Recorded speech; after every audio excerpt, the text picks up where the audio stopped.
Welcome to the Bitcoin Business Podcast put on by Sovereign. I'm your host, Brandon Karpeles. Today I have with me from Barcelona, Spain, Boaz Viga. I think I pronounced that correctly. Boaz runs a media company called Demian Media, and they are unique in that they both accept Bitcoin and also run a marketing arm for Bitcoin businesses as well. So let's just hop into it. Boaz, welcome. Thank you for coming on. And why don't you tell us a little bit about your background, not only sort of your Bitcoin story and how you ended up in Bitcoin, but your previous life in fiat media, if you want to call it that, corporate media. I'm not even sure what the best way to phrase that is, but I'll let you talk about that. Thank you. Hi, Brent. It's very good to be here. Thank you for inviting me. Yeah, it's an interesting question. So, I think many people in the space have come across that conundrum. It's like, okay, how I do conduct business in my day to day, and how do I align this uh, business ethos with my personal ethos? And there is a moment that, after much thinking, we decided that, Dimin Media is a marketing agency, specialized medical pharma, but we cater to all types of businesses in the past and present. And it's like, okay, I do think the way I think, my partner thinks the way he thinks. Why we are not expressing this? What is not allowing us to do this? And actually, we realized that nothing was being a stumbling block for really expressing in business our Bitcoin standard. So we did it. Uh, it was a decision that we felt um, would would bring marketing to a space we think needs marketing. But at the same time, we were, building our treasury in Bitcoin. We were preparing our company for Bitcoin in everything. We had John Gordon, who was a consultant and lead us led us in this process. It was very smooth, and we had previous knowledge, so we were not coming here from the Fiat mines. We just came here with a very strong Bitcoin maximalist approach, and it was very easy, and it felt very good at the end of the day. Um, so this was the first step, and the second step is like how how will our clients react when they receive uh, an invoice and it says pay in Bitcoin?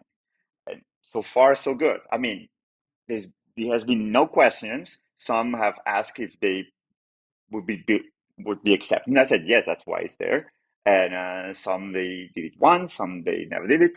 But definitely, it has set up the conversation for beginning to introduce Bitcoin to very fiat clients that actually have tremendous potential if they adopt the Bitcoin standard. So I think that's the first part of the question that you asked me.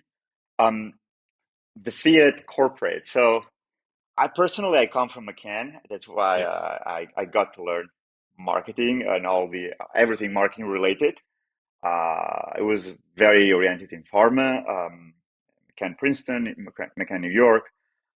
So the the dysfunctional dynamics of fiat corporate were hardcore embedded in everything we were doing, uh, from negotiating a contract or doing a pitch, to even executing campaigns. And there was this um, something that was permeating that the money had absolutely no value. So we were negotiating in millions of dollars a contract. Every project was extremely costly for clients. Uh, and they did not mind. It seems that that money had no value. Our work seemed to not have any value either. Um, Yeah, it's and we almost were, it's yeah. almost it's almost like they were like, "Hey, we can borrow a bunch of money for near zero cost. Let's go check a box that we, did our marketing, we did our publication, and we'll just say we got some big name out there." I mean, it's much, unfortunately, like the consulting world that I Hmm. interacted with a lot in my old job, and what we're trying to do at Sovereign is actually add value in the consulting world, and just like you're talking about adding value. It's so many of these times it's like, well, maybe we're struggling a little bit or we think we could do better. Let's just throw some cheap money at one of these people to come in to tell us something. And honestly, like 9 times out of 10, the company's not even listening. They're just like, yeah, whatever. We said they're willing to your point, they're willing to spend millions of dollars to just be like, we did this. I mean, it's totally Hmm. crazy. It's very crazy. And I think that the mindset, that marketing mindset permeates the big players, but also the small players. The inefficiency of the dollar spent on marketing, it's massive. It's staggering. And it's something that we receive a lot of clients on medical that are I would even say they are end of the line. This that nothing works. Big hospitals buying everything. Small practices dying out. They need strategists. Um, Bad faith partners in marketing. And we say, okay, we are very mindful of your money because we do believe that money, you know, it's a it's scarce. It needs to be valuable. It has some characteristics we believe, although that type of money doesn't have, we need to treat it as, it's has a value. And we want to give this value to everything we do so that the client feels that everything spending is fair and it has a return. It's basically getting the experience of the of a big four, like a big four agency like McCann, that has a lot of talent, but invested in just adding value and no BS. Which I have to say, and probably you would agree that there is a lot of BS Oh in my things gosh. that are done just to inflate invoices. Yeah, inflate invoices, run the cost up, overvalue the expertise, and so many times I just saw people mail it in. I mean, I can't believe in my former position, I would actually go out and contract the consultants to go into these businesses. And I over the years at the end of my Fiat career when I left, I had a very good stable of people I knew I could trust. But along the way, there were so many times someone would take me out for a lunch, take me out for a coffee, and I told everyone, if there's a fit, I'll give you a try. And so many times I would send these people out there, and the work product was like embarrassing, and there was no value. The client was paying a lot of money at my behest, so now I feel like a jerk for being like, hey, bring in this professional. They're not really adding any value, and it's just a money sinkhole for whoever I sent out there to go take the next sucker out on the golf course. Mm-hmm. Yeah. Yep, it's exactly like this. It's and at the end of the day, you have an honest client that really his livelihood depends on your results. You have a responsibility, and it's good to be responsible. I think that that word, the accountability, used to be a big word in America, and in American business. Uh, I'm not that sure today that the word accountable means what it meant 20 years ago, for No, it example. has a financial meaning now, not a Hmm. character meaning anymore. So yes, Exactly. yeah. But still, small businesses, and we have plenty of these small businesses, and we like working with them long term to be personable, which I think are all traits that we as Bitcoiners can relate with. Um, we really help them. We really make a difference, and that's something that has no value because it's something that we're really creating something. And being a big chunk of our client base, doctors, is like, okay, so we are contributing something here, and we've learned for them, we've learned with them, and we able to bring something meaningful. So are a lot of your doctors, I have both personally and for our son, our pediatrician as well. We have doctors that are outside the system that we have to pay an annual premium so that they can stay independent. Is that a lot of your clientele as well? Kind of these people that are they don't want to get sucked into Hmm. the centralized behemoth that is healthcare, especially in the United States. I can only imagine it's 10 times worse in Spain and in Europe. But is that a decent chunk of people reaching out to you, or Yeah, most of our clients are independent. We work for American clients. We are an agency that's between America and Europe. So, but most of our client base is in New York. So we do work with independent doctors that are out of network, and they really wanna, it's this spirit, this entrepreneurial spirit, and being fiercely independent. Another thing that many of them have a are orbiting without knowing the Bitcoin standard, but the foundations are there, and that's a very strong thing. It's a very strong American attitude that it's there, and it just needs to go uh, leap forward. 100%? It's very American, and I recently just did a podcast with Richard Greaser from the Bitcoin Bugle, and we talked a lot about the American spirit and how that's what makes this country special is the people here that still have that American ethos and American spirit in them. And the government's doing everything they can to suck that out of us, and certainly central banking and fiat money is a massive uh, is a massive lever in that Hmm. battle for the banking cartel and for the state in general. It's very easy to get people out of independent ethos by throwing a bunch of money at them, which is what's so sadly happening in healthcare. And a lot of times it's unfortunate. A big part of the reason I wanted to come work at Sovereign was watching these small business owners struggle with increasing costs and not being able to keep what with inflation.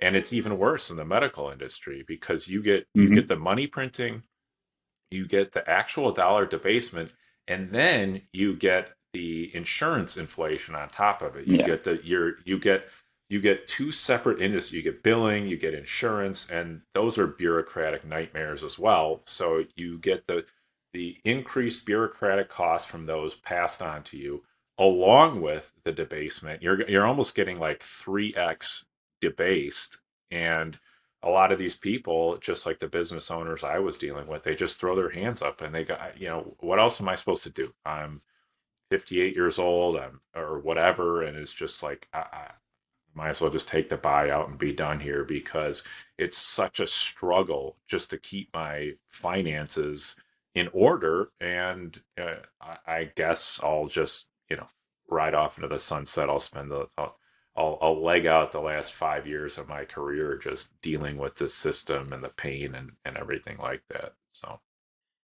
Yeah, you described perfectly well what these independent practices feel like. And many are, is in the inertia, of accepting insurances, trying to accept as many plans as possible, to be available to people because they really is a is a twofold thing. They want to serve patients, and you want to be able to get as many patients as possible. But then those insured patients, they have very little value, and the return it's rather small. It's trinkets. And I recall many conversations with clients that have been slowly getting out of this, which it requires courage. I mean, part of chutzpah to really go out and say, okay, I'm going out of the network and take the risk. And of course, then you need the marketing because you need to really reach out and make sure you have an appeal, and it triggers other conversations like, am I relevant? Are the services I'm offering attuned to the market, to the patients? Is this what people are looking for in care? I'm offering really the right healthcare. Uh, so that is like, for us, it's rebranding, communicating differently, doing market research to understand what are the patients looking for. Even working strategically on creating medical services. We cannot create a medical service, but we can advise on how to communicate a medical service, and with data, because we really like working with data, because we are very performance oriented, saying, okay, your patients, according to Google keywords, are actually looking for that. And that would position yourself very well in your market in that specific city. Most of the time, it's New York. So that's something that going out of the insurance world would trigger one of these practices. And I'm a member of Crowd Health as well. Mm-hmm. They're not a That's sponsor great. of the show or anything like that.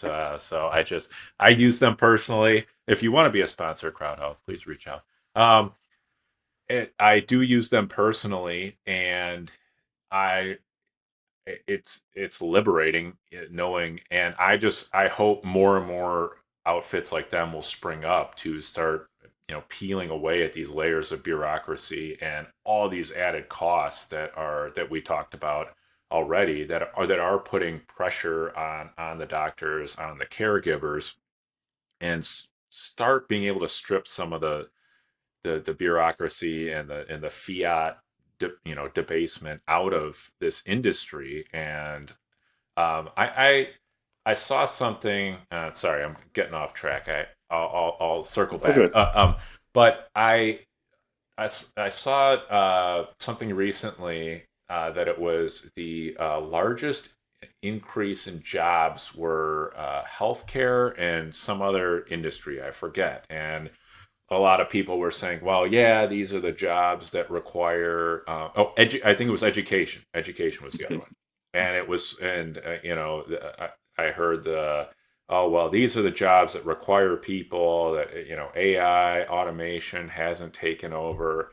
And I'm of the opinion that I don't think AI is taking that many jobs yet. I think it will. But what are healthcare and education? Those are the number one fiat spigots for the government. That's where the most money is being pumped into, and that's why those jobs, in my opinion, are increasing the most. Is because that's where the biggest buckets of fiat are being poured into. So you get this, everyone's seen the administration charts, both in healthcare and in education, where the administration's growing exponentially, or excuse me, linearly over Mm-hmm. time, but up and to the right.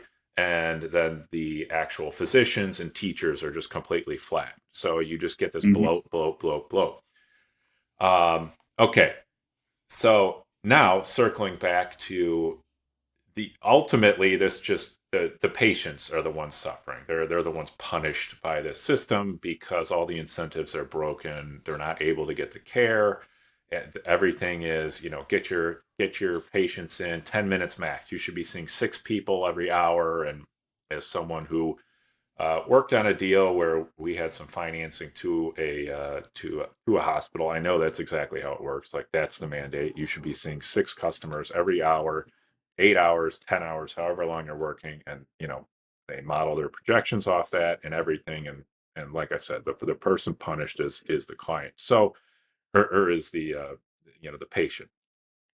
Have Yeah, I'm curious, have you seen a move away on the patient side to, or not a move away necessarily, but a sort of groundswell of people looking for alternatives, looking for, like, how do I get back to an independent doctor that actually cares about me and wants to provide adequate service?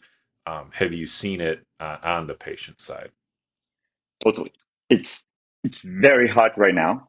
It's a very big trend. It's manifesting in what used to be a premium service, concierge medicine, which the actual fact is translates. You have an old-fashioned doctor access, Family doctor. Yeah, right. family doctor. I Yeah. mean, I used to have that when I was a kid. Yep. Doctor was very accessible. Probably knew that too. Now doctors are not accessible, and if you want that back, you need to go back to a premium service that it's yeah, it's getting out of reach for many people, but it's going back to what a doctor was and should be. And there is another thing. Um, mm, Doctors assembling, creating collectives. We manage a collective called Nashim Collective. It's basically uh, women's health, um, and with that doctors that have pulled together to provide services and access patients with you know uh, being able to refer each other and create kind of a network of what you find if going to hospital.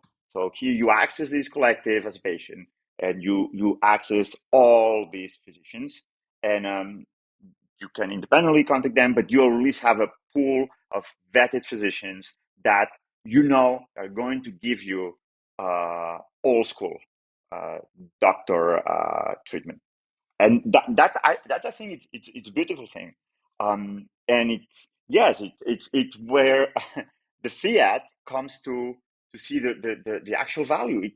It's worthless because to really access that, you see, oh wow, that's actually that's actually expensive because the dollar does is worth nothing. It's it's useful. I mean, I'm a historian by trade, so marketing is kind of where life brought me. But as a historian, of course, is the monetary policy throughout time, and especially in America, and how the Bretton Woods was created, etc., how it generated to what we have today, is staggering. I mean, we've never seen such a loss of value, such a worthless paper in so long. I mean, currency debasement has been systematic and systemic, which is the other thing. And I do think that people in general, not only patients right now, begin to feel that pressure that what they save has no actual value. And you look back through time, you're as a historian. Historically, companies never offered healthcare benefits, and that and people say, "Oh my gosh," or, every employer should offer it healthcare for all. But what people don't understand is people just got to keep the money themselves, and then they would make their healthcare decisions. And to your point, they would have a personal relationship with the physician, and it was affordable because the money was hard, and you didn't have a massive bloated bureaucracy at that time, and so individuals were able to keep their money, keep more of their paycheck, and then make their own healthcare decisions. And this is another thing too that has always bothered me, and it is that you're told you get medical and dental or whatever, that's part of the job. But one, you don't really realize how much is coming out of your paycheck to pay for that. Yeah. Two, you have a deductible anyways, so most of the time it's a few grand, and it's like, okay, so you're paying that out of pocket no matter what, plus if you need medical services, plus the stuff you're paying every month. And then you get this completely bloated, ridiculous system because this is how it's set up, where these hospitals know they're going to get paid regardless by the insurance companies, and then the insurance companies just raise their premiums, pass it on back to you, and you're basically passively funding these companies, and you don't even realize it. And when I was at my Fiat job, I wanted to join Crowd Health, and I asked them. I said, "Is there a way that I could get 50% of what it costs you for your healthcare program? Could I just get that back to my salary? Hmm. 25%." They're like, "No, we can't do that." And I mean, what kind of ridiculous system is set up where it it behooves my employer to force me into this system to cost them more money than just releasing me out of that system and paying me less. I mean, it doesn't even make sense. Like I don't even I'm incapable of understanding why that's even the case. Like how is this a system we're operating under? Yeah, it's quite right. I mean, you hit the spot here. I'm thinking, for example, I'm just John Gordon mentioned Stuart Likely just are creating Sound HSA, which is Yes. leveraging health saving accounts on Bitcoin. Uh, I think that that's part of the what we should be aspiring to, just get that money as much as we can, even if sometimes it requires being uninsured. I mean, probably what I just said is radical, but rings the bell in many people. And trying to go away to manage our own money and health expenses in a sustainable, responsible way. This is just words. I mean, sustainable is used a lot for other endeavors, but I think it's an important word The paired with real definition of responsibility. sustainable. Real, I've talked about exactly. it many times on this, not the bastardized Yeah. ESG version, but actually like you can sustain this model into the future. Hmm. Yes. Yeah. Totally.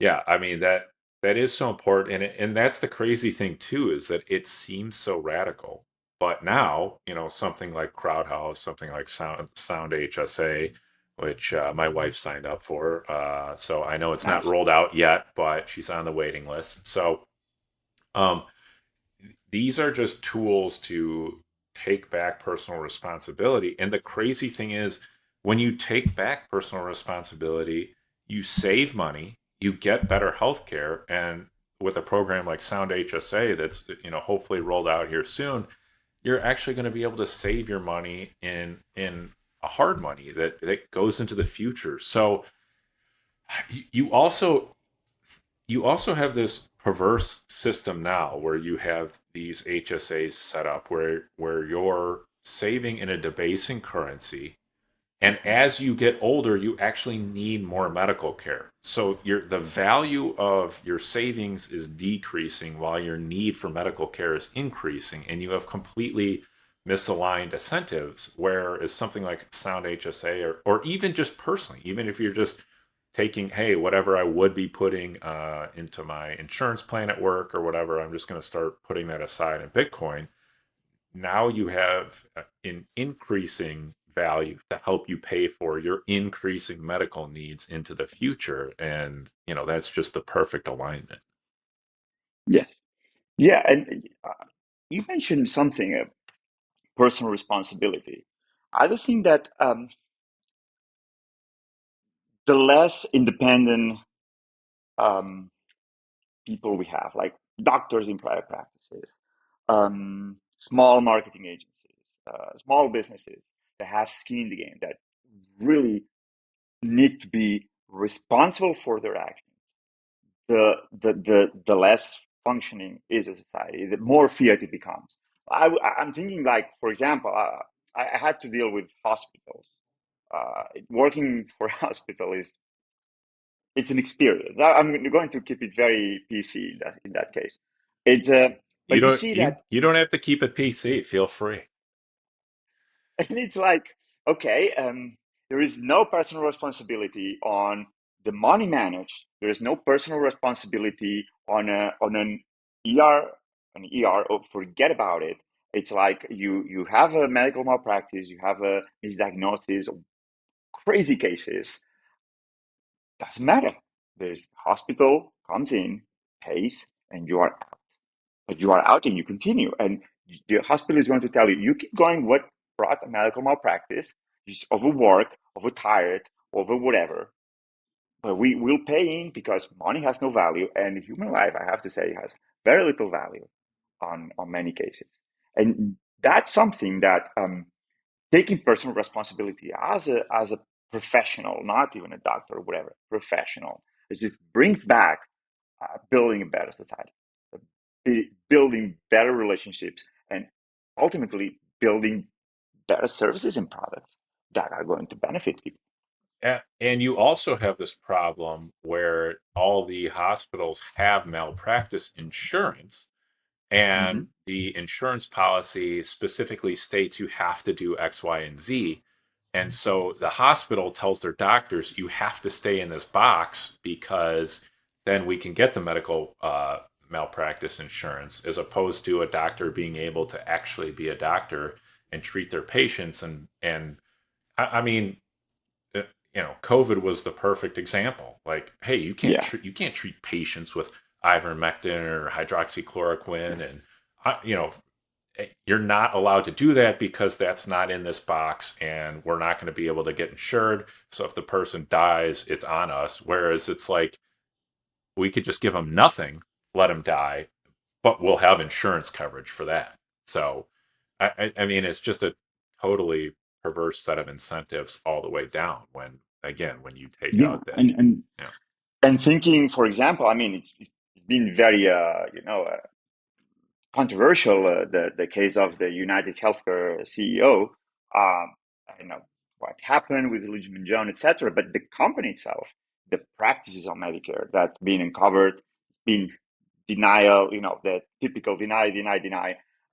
But the malpractices there. We're talking about over medicalizing people, a drug that it's also Fiat drug. It's like, okay, this is, my grandparents. Oh wow, this is a drug. We just take as little as possible for what you need. Now it's just they feed it into you, and it doesn't care. It put more and put more, and that satisfies the insurances because then the state comes in and pays, and that's what they want.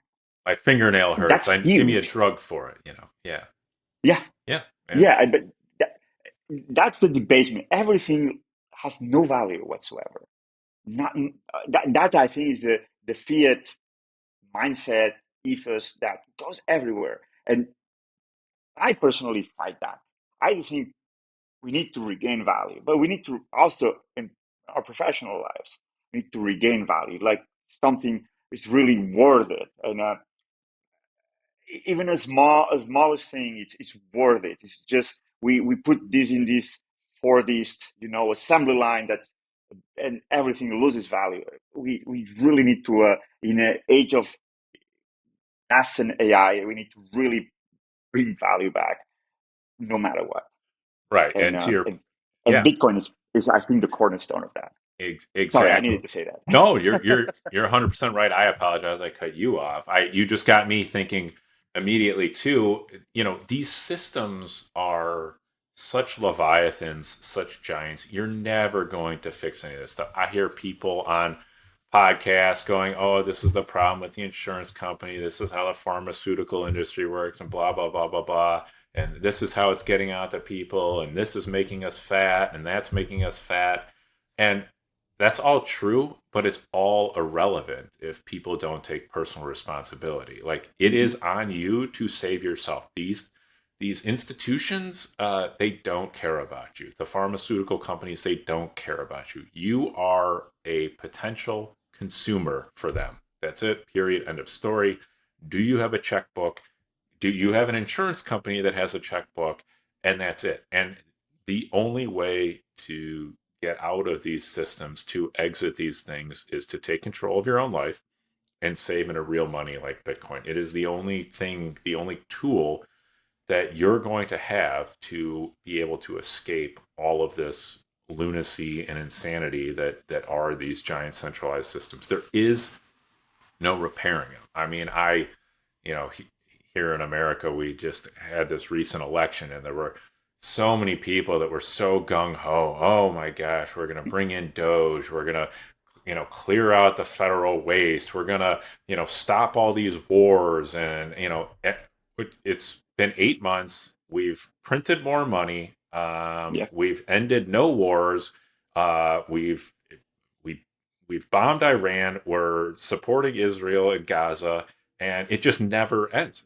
Doge Elon made it like 40 seconds, and they were like, "Oh, we cut like a few million out of here. That's a little too much. Go home." Like, these systems cannot be reformed. They are unreformable, and the way to opt out, to get out, is to take control of your own life, saving a money that actually stores your time and energy into the future, and that's kind of it. Like you just have to go do it. I mean, if you have a highlight of this podcast, I think your speech right now should be there in neon lights. It's very good. It's exactly this.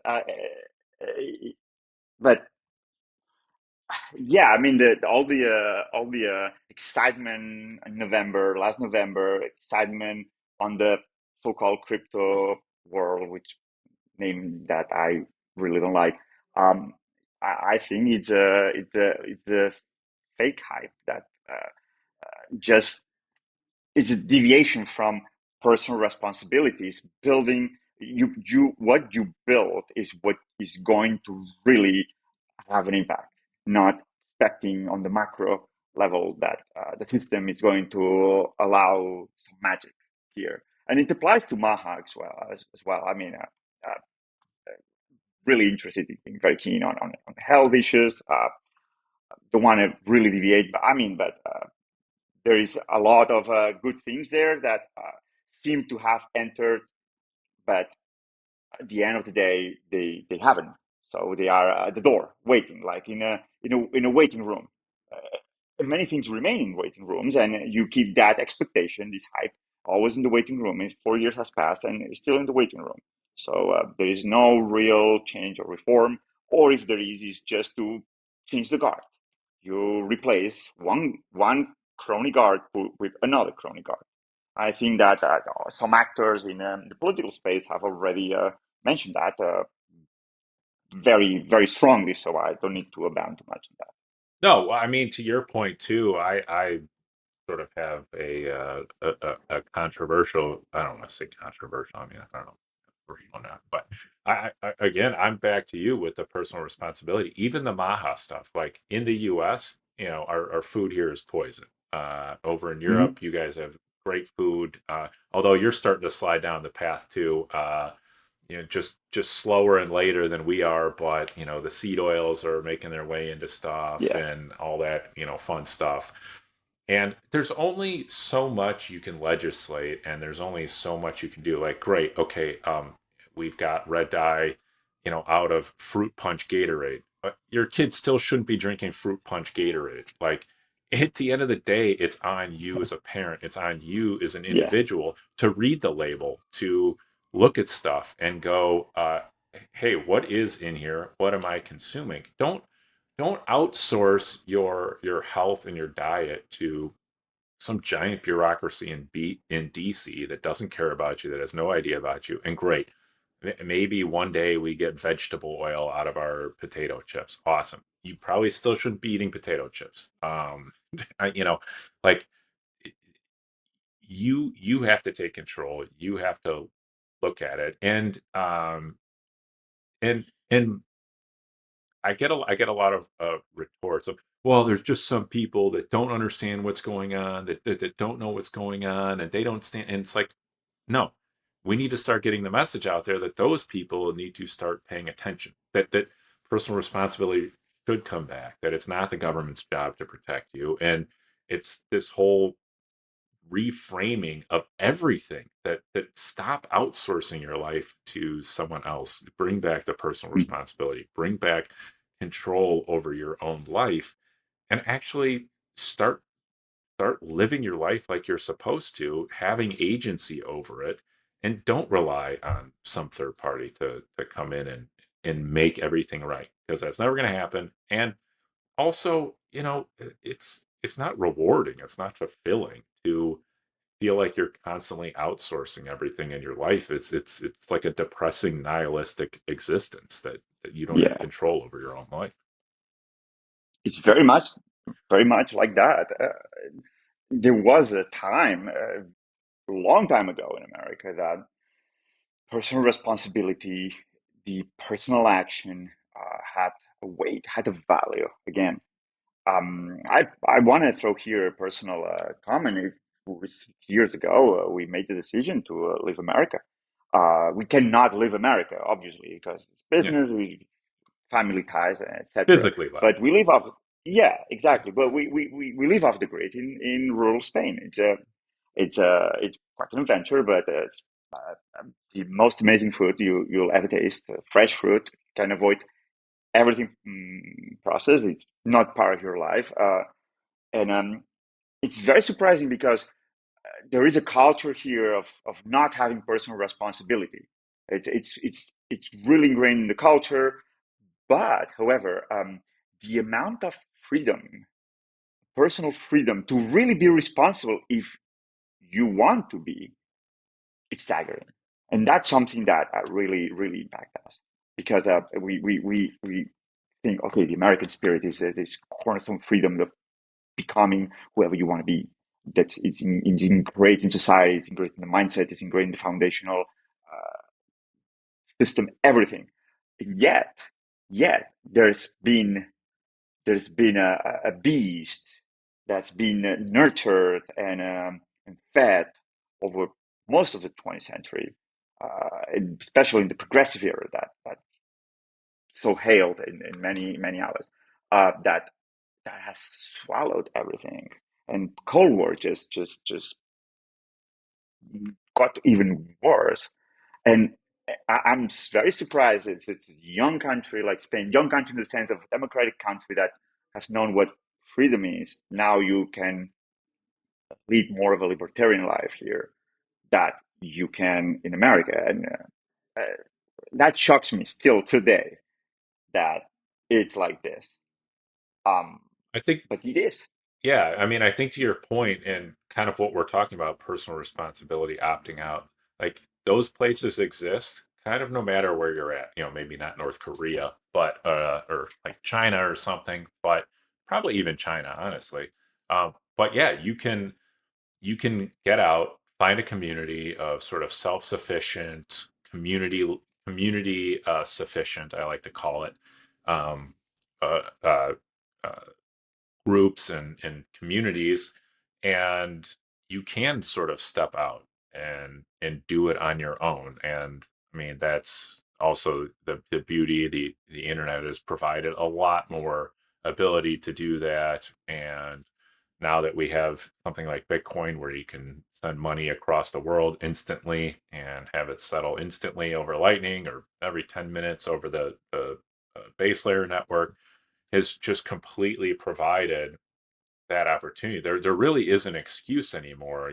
Back in the 60s, 70s, whatever, it's like you had to go to the big city because that's where the jobs were, and they sort of held you hostage, and you were sort of forced to be reliant on the system, be reliant on the infrastructure because that's where you could earn a living. And now that's going away.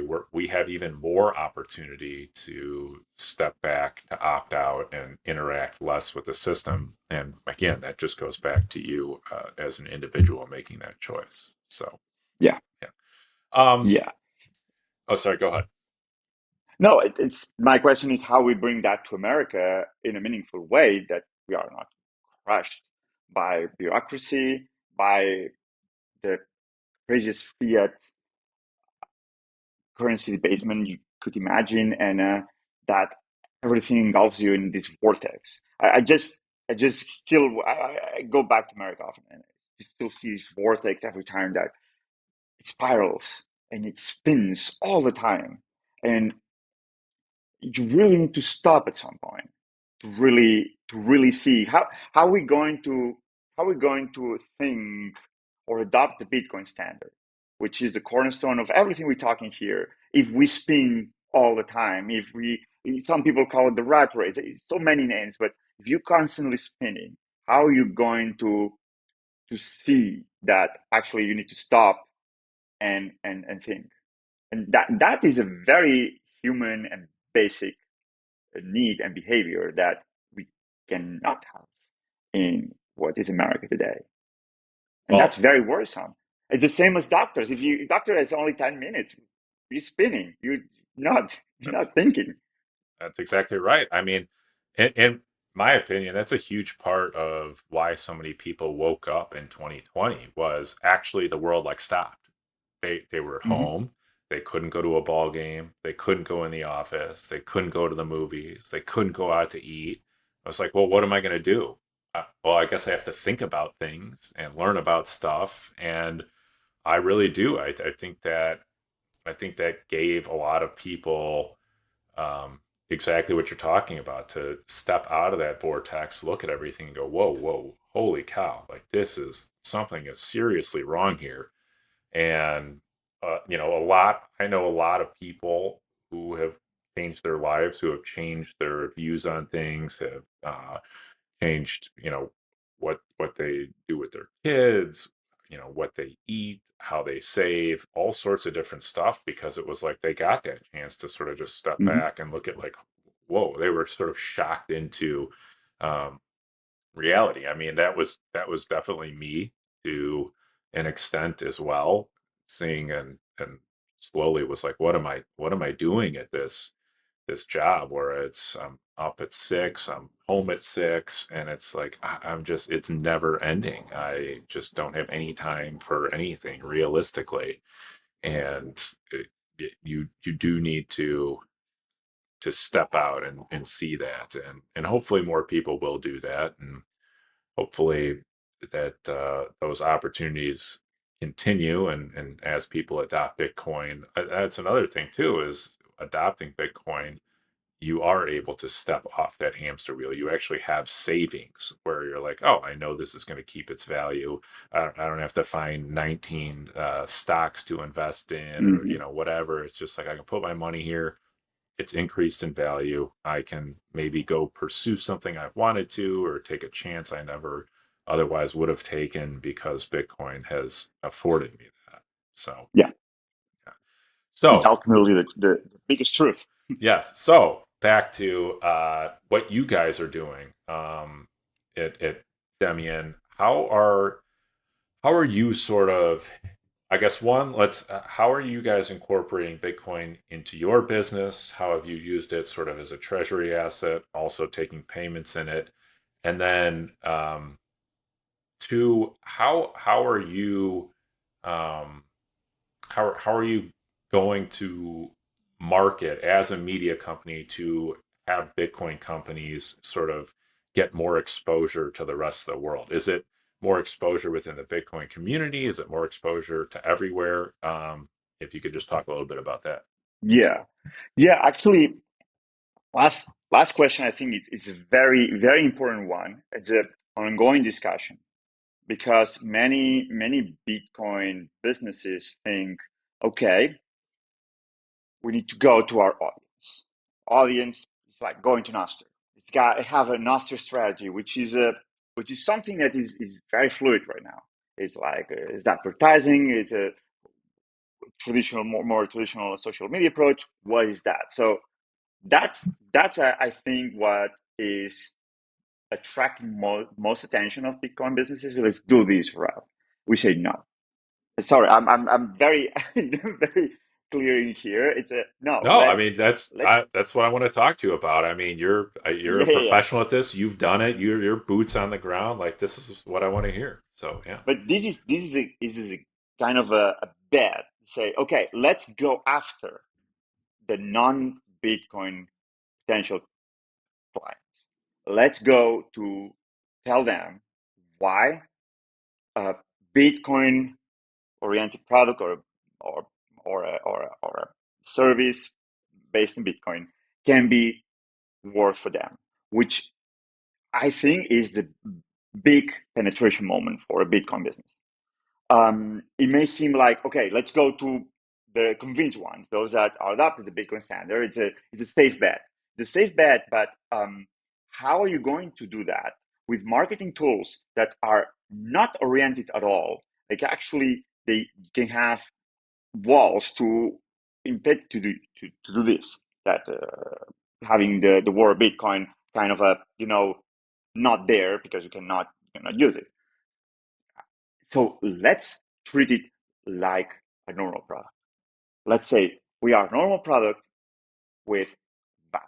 And that is what we believe is the approach. Because it's when you say you act with normalcy. We are not a niche. we are standard business with value.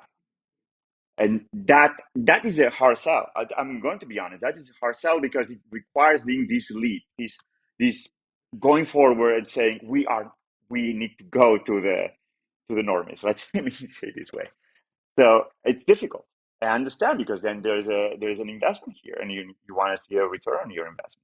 It's very normal, but we believe that there is a return on this investment, and that's where we want to go.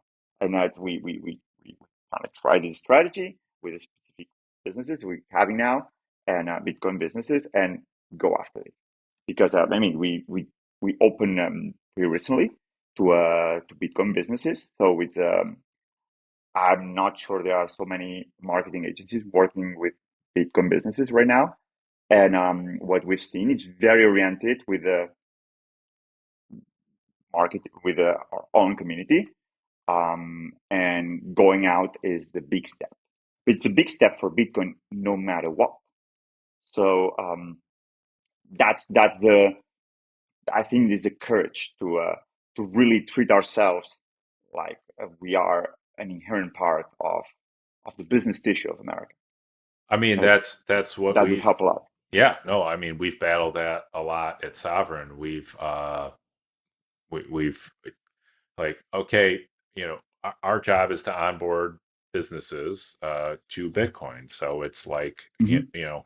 how much time do we want to spend in the Bitcoin circles? Most of these people already have Bitcoin, understand Bitcoin, have done it. And, it's important to build a network in there and let people in the community know your services exist and that sort of thing. But to your point, you're trying to go out to the market and say, hey, we have a product and it's valuable. And we think that you guys should use our product because it is valuable. And um, towing that fine line is certainly a battle we've experienced as well. But to your point, that the success stories, what we've had is, hey, listen, we're experts in this one area. The value we're going to add is getting you up to speed on that. That's really what we're selling you here, and that resonates with the non-Bitcoin businesses. It seems Yeah, to it seems to catch them and say like, oh, okay, well, this is a pretty reasonably priced value add service, and that's what I'm going to pay for. yeah. And that's ultimately the big distinction. And once a non-Bitcoin business or client gets in, everything follows through. That's the effect.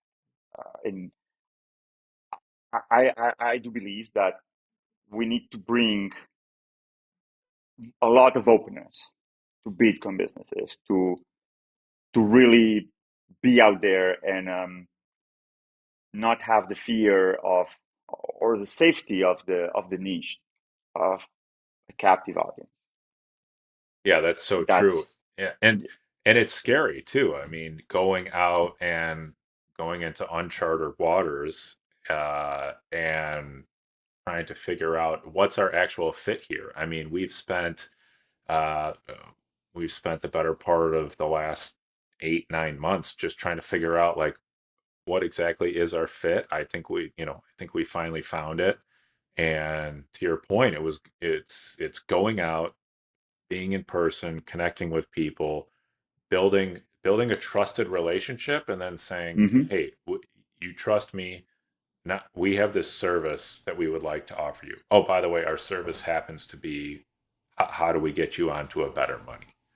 And approaching it from that angle seems to be what resonates and works with people. So It resonates so much, and I do think that the moment that we manage to change the message to that message and to appeal non-Bitcoin people, it's it's where we win.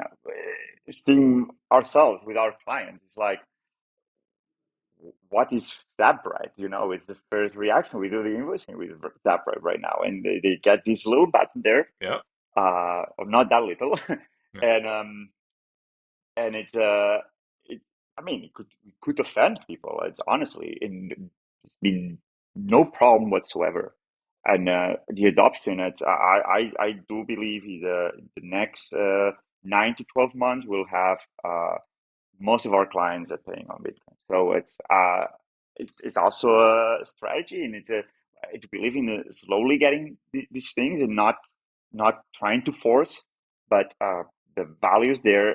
The we slowly leaving the message, and going to happen, and the treasury strategy is going to be where we want to be, because we really want to right now bring a third treasury in Bitcoin, but we have a more ambitious goal, and we believe on humbly stacking sats. So that's our approach. It's not we going to go crazy in debt to just buy Bitcoin.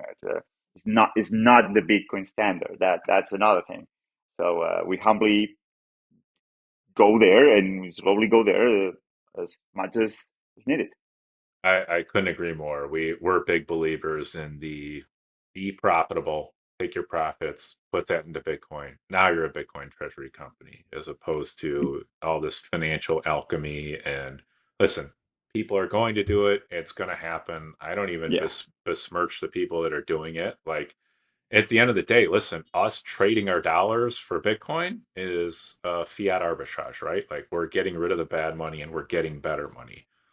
These other companies are just doing sort of a more degenerate levered version of it, and that's going to work for some people, and there's responsible, well maintained, well used leverage, and then there's going to be degenerate overextended leverage, and those people are going to get absolutely wrecked. And yeah, there's no stopping it. There's nothing you can do about it, but it just doesn't excite me. It's sitting in some boardroom with spreadsheets as to how we're going to uh, tap capital markets, and get pensions to buy our stock because they can't buy Bitcoin, and figure out how to extract this flow of money that's unable to go. So it's honestly, it's so uninteresting and so unexciting. Like I don't even understand how that like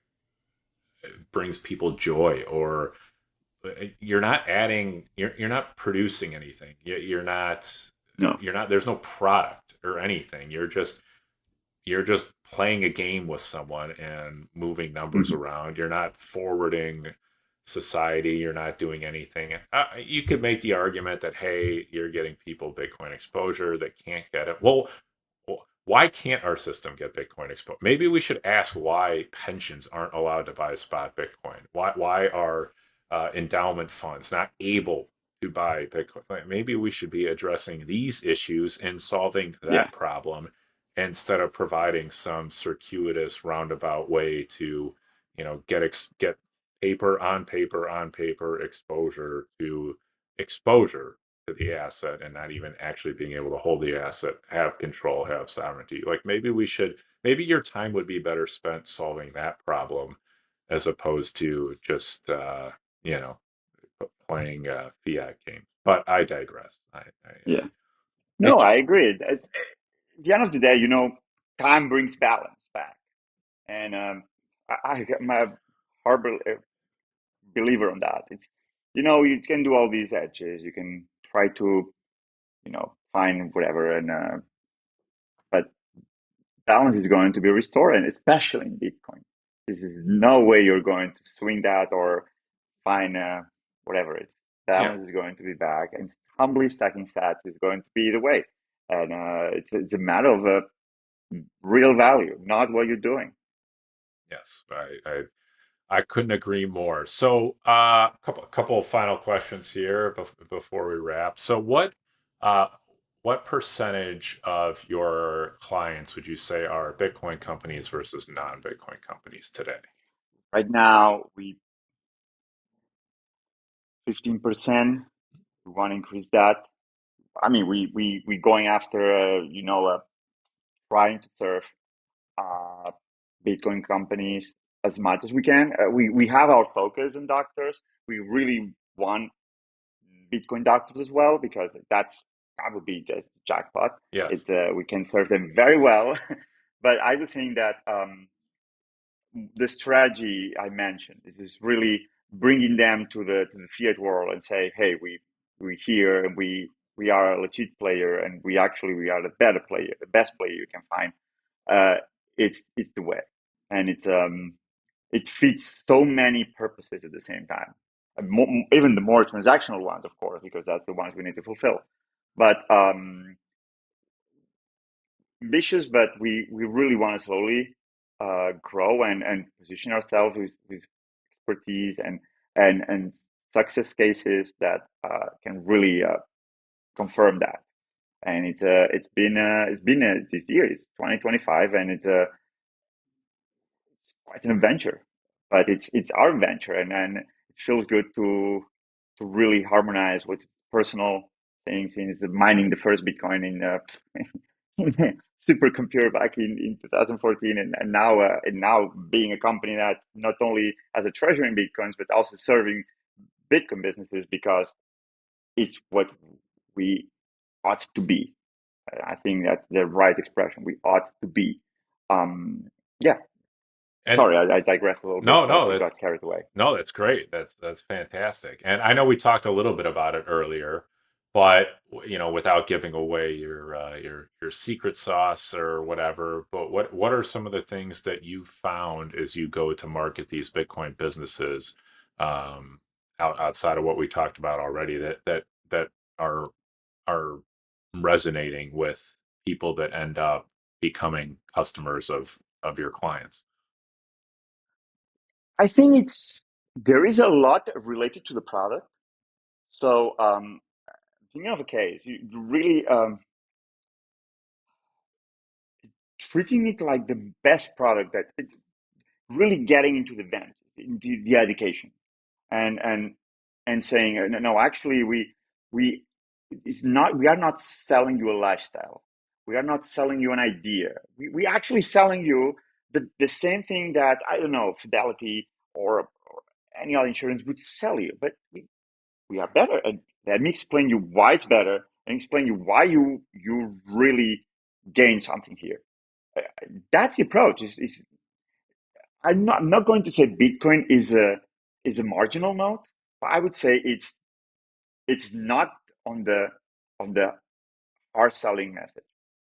That it's a it's an extension of another cornerstone in our marketing agency, which is it is radical honesty, and it's like it's when you have to tell a client, uh, thinking of a specific case, saying I need to treat you like a new business because everything you've been doing in the past 10 years in marketing is BS.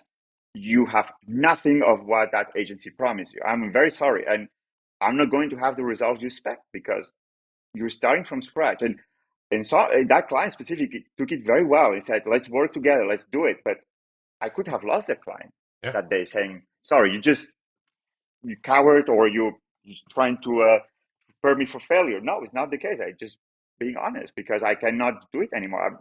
What I'm going to, what value going to bring you if I'm not honest? I think that it's a very dimmy media practice and it spills everywhere. And we are marketing. Come on, it's an interesting thing because we have a reputation in marketers that we mislead people. But probably because we are Bitcoin standard, we don't like misleading people. Well, also, in marketing companies selling garbage, you do have to mislead people. You have Hmm. to convince people that Yeah, they should be eating these corn chips that have 800 ingredients in them and drinking this 65 grams of sugar per serving beverage.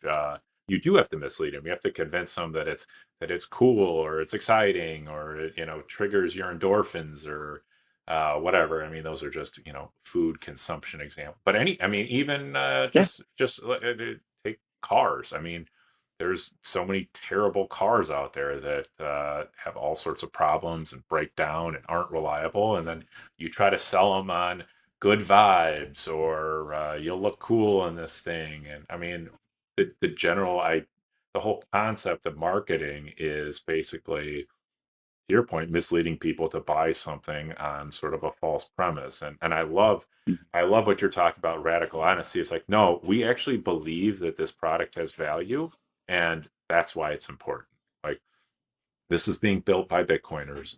It's something you need. It's something of value. And now let's get you into this product because it's actually a good product. And that again, Bitcoin fixes so many things, and it it fixes the quality of production. We've talked about it 8 million times on this show, but the actual product you're putting out is going to be 800 times better when you're on a Bitcoin standard. And then it makes, going out and marketing become a truthful endeavor. Like, hey, I save my money in Bitcoin. I'm running a profitable business. I'm not worried about the future. I'm not piling on debt. I'm not lowering the quality of my products. I'm not making cheaper crap that lasts less amount of time. I have a good quality product, and that's what I want to sell to you. You just Yeah, need to hear about it. Yeah, and it's complete realignment of the marketing complete, ethos. Yeah, complete. Yeah, yeah. All right, last question before we go here. Have you orange pill? You were talking about Bitcoin or doctors. Have you actually created any Bitcoin or doctors? Have you orange pilled any of not yet, your doc? Not yet. Okay. All right. not yet. Working on it, All right. working on it, but it will happen. Uh, we're slowly working on that. It's very slow. It's something that cannot really force feed people, Yeah. but it's we got a lot of attention when we changed the invoicing system. All right. That So definitely. are you at least getting inquiries about it? So yeah, so many. Okay. It's so Awesome. many. It also needs to be a cautious thing because people think, oh, you're just jumping in the crypto wagon of Trump, which is the thing that we've been told, and it's like, No, no, no. it's nothing to do with that. So, but yeah, most of the inquiries have been positive, and it's like on the okay, well, that's an oddity, but it's interesting, and you let me know how it goes. It's pretty much that's the message we get. Let me know how it goes. All right. Interesting. All right. Well, Yeah, yeah, I always love when someone's like, "Oh, you're going to work in crypto, huh?" It's like, no, no, no. I don't know. yeah, Let me tell you why that's wrong. So, yeah, a lot of education that still needs to yeah, come, and but again, it's everyone. We didn't get into your Bitcoin story today, but everyone has the story where it's like I had this touch point 10 years ago, and then this touch point 12 years ago, and then finally, 5 years ago, I made the decision, and it's like, yeah, you just and guess what? In 10 years from now, 5 years from now, whatever it is, when that person's telling their Bitcoin story, they're going to be like, yeah, I was just working with this marketing firm and they sent me an invoice and I saw Bitcoin on there and I was like, what is this thing? And then I saw it yeah, go up 2x and I'm like, oh, I should probably learn about this. And so, yeah, even if you're not seeing direct results, I always love being sort of that first touch point. I went, uh, and picked up. I got half a cow from my local rancher, Brass Family Farm. Shout out them; they're part of the beef initiative as well. If anyone's around the nice. Illinois area or Wisconsin area looking for, or even Iowa looking for a rancher that accepts Bitcoin, Brass Family Farm. Um, but I went to the processing plant to pick up this half cow, and I went in, and the lady was like, "Are you paying in Visa or are you paying with Mastercard?" And or I think she said or cash. She said Visa, Mastercard, or cash, and I said I'll do Visa unless you accept Bitcoin. She was like, she kind of didn't say anything. She like gave me the little pay pad. She was like, oh, wait, Visa or what did you say? I said, or Bitcoin. Do you if you guys accept Bitcoin, I would love to pay you in that. And she goes, what's that? And I was like, oh boy. All right. So I mean, Yeah, even today, yeah, 2025, we've got, people that out there who have literally never even, this is a city in Illinois.